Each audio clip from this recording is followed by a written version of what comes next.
அப்படி வைத்து நாட்டத்தில் போட்ட பிறகு என்ன செய்வான் தெரியுமா? இந்த பத்திரியான பாஞ்சாலியானவள் எத்தனையோ தவத்தின் பிரகாரம் அக்னியில் முடித்தவன் அண்ணவனை என்ன செய்வார்கள் தெரியுமா? மாமி, அந்த துஷ்டன் பாவியாரே போராட்டம்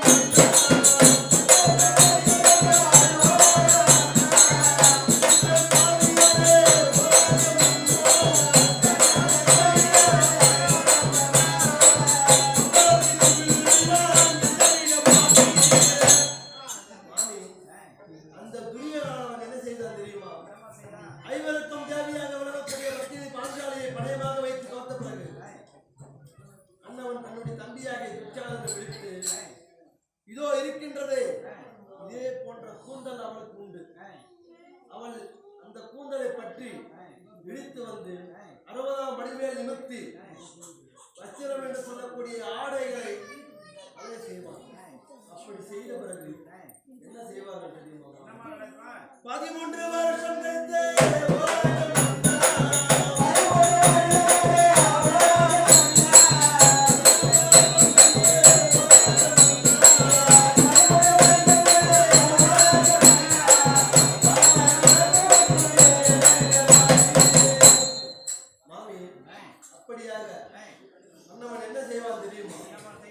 இந்த அம்பலம் செய்த பிறகு 5 ராஜாக்களும் ஆளுக்கு சமமாக இருப்பார்கள்.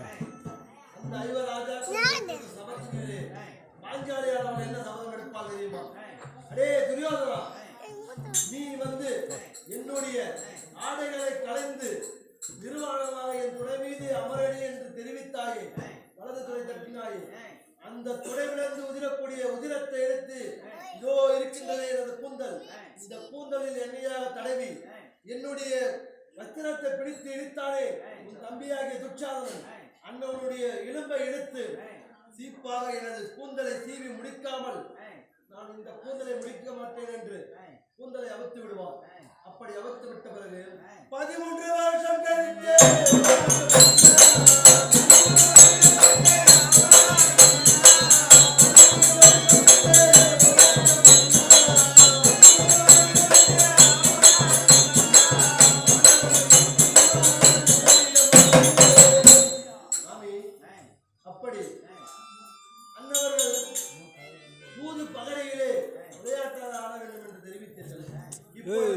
அனைத்தும் இழக்க வைத்து எங்களை அடிமையாக வைத்து விட்டீர்கள் என்று தெரிவித்த பிறகு 13 வருடம், அதாவது 12 ஆண்டு வனமும் ஓராண்டு அக்ஞாவனம் கழித்து வந்தால் நாடு தருகிறேன், இல்லை என்றால் மீண்டும் காடுதான் என்று தெரிவிப்பான். அப்படி தெரிவித்த வண்ணம் 12 ஆண்டு வனமும் ஓராண்டு அக்ஞாவனம் கழித்து வந்த பிறகு என்ன நடக்கும் தெரியுமா மாமி? மாமி, 13 வருஷம் கழித்து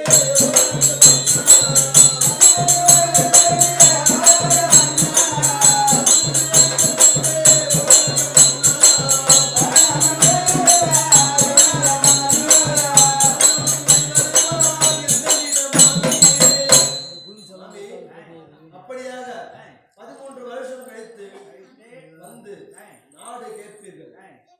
யாரை விட்டு தெரியுமா? இந்த உலகத்தை காக்கக்கூடிய கண்ணனை விடுத்து அந்த துரியனுடைய இடத்திலே தூதுவாக அனுப்புவீர்கள். அனுப்பின பிறகு அன்னவர் சென்று 5 நாடு கேட்பார், தரமறுப்பான்.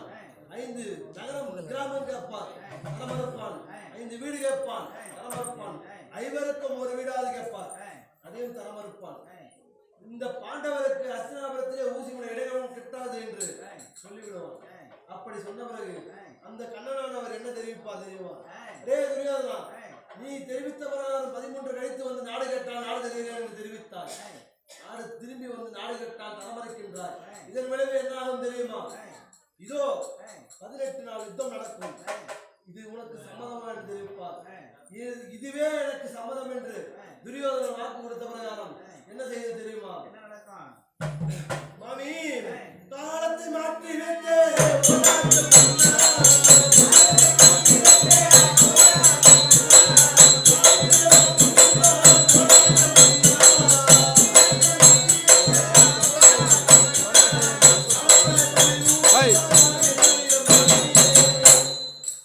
அப்படியாக 18 நாள் யுத்தம் குறித்த பிறகு இன்று அமாவாசை நடைபெற கொடுக்க வேண்டும் என்பதற்காக துரியோதன சகாதேவன் இடத்திலே வந்து ஜாதகம் பார்த்து செல்வார். அவரோ தன்னுடைய பகையான் என்றும் தெரிந்தும் ஜாதகத்தை எழுதி கொடுப்பார். அப்படியாக அண்ணவன் அமாவாசை தினத்திலே கடவுளை வைத்து விட்டார். அண்ணவனுக்கே ஜெயம் என்று வாக்கு உண்டு. அப்படி இருக்க கண்ணனானவர் என்ன செய்வார் தெரியுமா? அமாவாசை திதியை மாற்றி அமைப்பார். மாற்றி அமைத்து 32 லட்சணம் பொருந்திய அரவானை கடவுளையாக வைத்து பூஜையிடுவார். பூஜையிட்ட பிறகு முதல் நாள் யுத்தத்திலே கௌரவருக்கு வெற்றி கிடைக்கும். பிறகு 2ஆம் நாளிலே பாண்டவருக்கு வெற்றி கிடைக்கும். 3ஆம் நாள், 4ஆம் நாள், 5ஆம் நாள், 6ஆம் நாள், இப்படியாக 9 நாள் வரையில் ஆண்டவருக்கே ஜெயம் உண்டாகும். அப்படி இருக்க மாமி பாட்டனார் பீஷ்மாச்சாரியே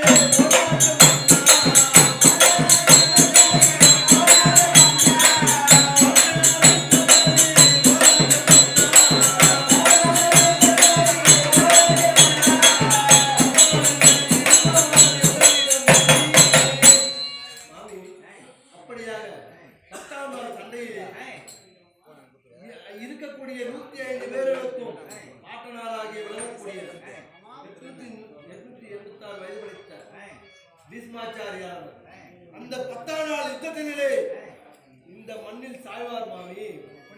ஆமா, அப்படியாக சாய்ந்த பிறகு இன்னும் என்ன நடக்கும் தெரியுமா மாமி? 13ஆம் நாள்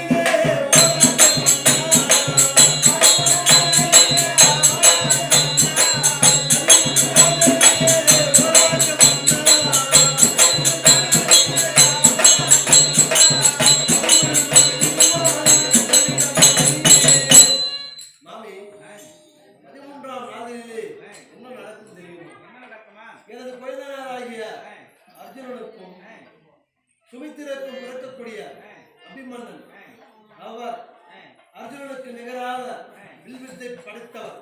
அப்படி இருக்க அன்னவர் 13ஆம் நாளிலே அபிமன்னன் மறைந்து விடுவார் மாமி. அப்படி மறைந்த பிறகு இன்னும் என்ன நடக்கும் தெரியுமா மாமி? 14ஆம் நாளிலே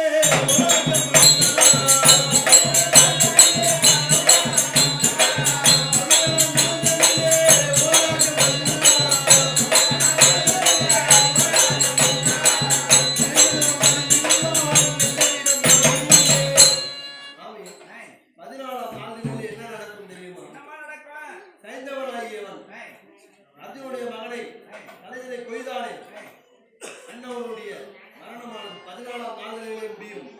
முடிந்த பிறகு 15ஆம் நாளிலும் ஆண்டவருக்கே ஜெயம் உண்டாகும்.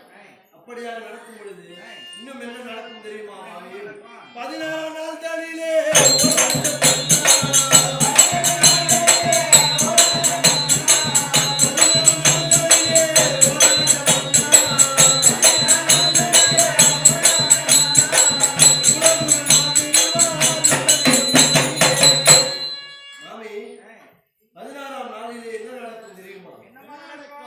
இதோ இருக்கக்கூடிய 105 பேர்களுக்கும் கல்வித்தை வில்வித்தை என்று சொல்லக்கூடிய அனைத்து வித்தைகளையும் கற்றுக் கொடுப்பார் துரோணர். இந்த துரோணரானவர் 16ஆம் நாளிலே இந்த மண்ணில் சாய்ந்து விடுவார். மீண்டும் என்ன நடக்கும் தெரியுமா?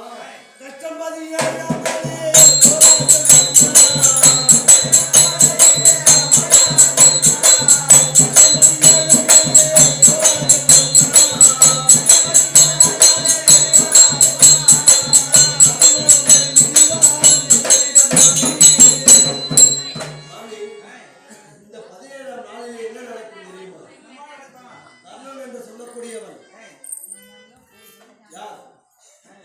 தான தர்மங்களிலே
அப்படி இருக்க இன்னும் நன்மை நடக்கும் தெரியுமா?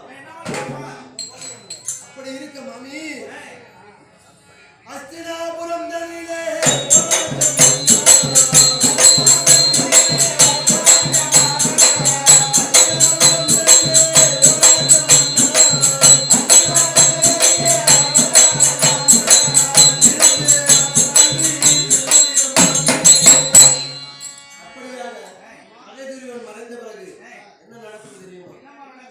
இருக்கக்கூடிய பெரியவர்கள் முன்னிலையில் பொதுமக்கள் முன்னிலையில் இதோ அமர்ந்திருக்கின்றார் எனது மாமன் தர்மனந்தன்.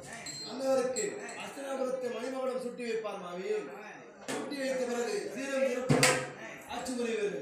அப்படி இருக்க மாமி நடக்கும் குறிகள்